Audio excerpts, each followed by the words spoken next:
A, unde sunt? A, repet.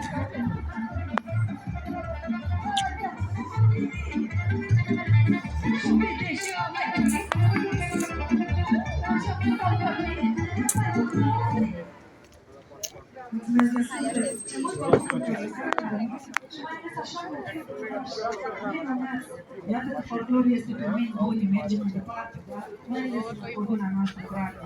Și acum, pentru că tot vine vorba de copii, eu v-am spus că am o surpriză pentru dumneavoastră, o surpriză, cred că cea mai dragă surpriză din viața mea. Duc pe scenă,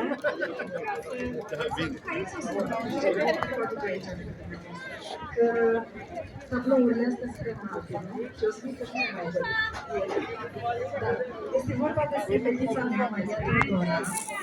Am adus-o să vă cântăm împreună la duetul nostru, Măriuța Mamei, pentru că tot a fost Sfânta Marie.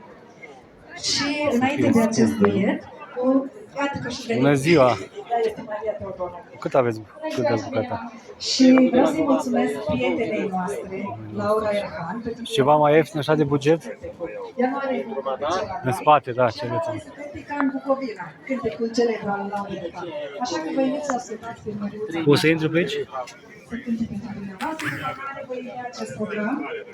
Un cântec de suflet, cel mai frumos cântec al nostru, Ce fain asta, Măriuța Mamei. Maria Teodora, succes!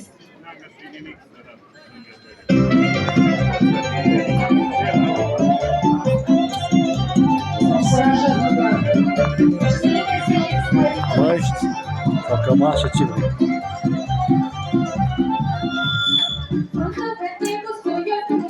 Asta e frumos.